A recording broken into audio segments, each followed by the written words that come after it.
Hanoï, capitale du Vietnam. Un État qui compte 87 millions d'habitants et une économie en pleine expansion. La croissance y a atteint plus de 8% l'an dernier.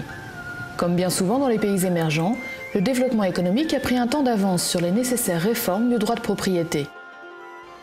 Ce matin d'avril 2011, Philippe Girard, notaire à Marseille et délégué pour le Vietnam au Conseil supérieur du notariat, arrive à Hanoï, accompagné de Jean-Paul Decor, président de l'Union internationale du notariat.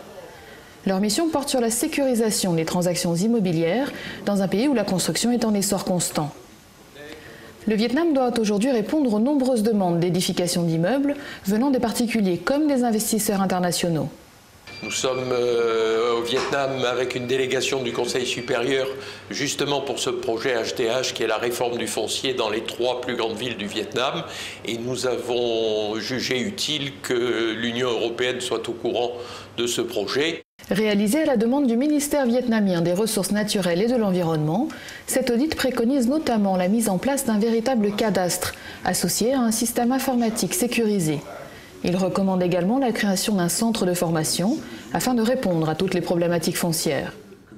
Soutenu par l'ADTEF, l'opérateur de Bercy pour la coopération internationale, cet audit a été réalisé par un consortium dans lequel figurent le groupe informatique Bull, l'Institut géographique national et le Conseil supérieur du notariat. Un projet stratégique prévu sur une durée de 15 ans et doté d'un budget de 80 millions d'euros. Il doit maintenant être examiné et approuvé par le bureau du Premier ministre vietnamien. Le notaire que nous avons rencontré nous a dit que la plus grosse difficulté, c'était d'identifier les véritables titres de propriété, les véritables certificats. Et c'est la raison pour laquelle il y a 70 ou 80% des procédures qui concernent le foncier. Voilà.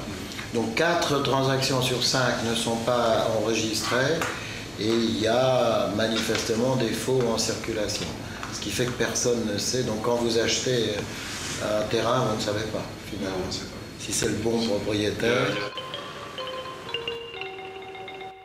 Avant même que ce projet de réforme foncière ne soit lancé, le Conseil supérieur du notariat a établi de longue date une coopération avec le ministère vietnamien de la Justice.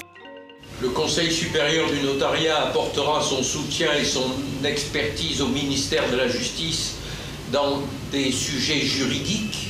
Je pense au droit des sûretés, au droit des contrats, aux transactions immobilières.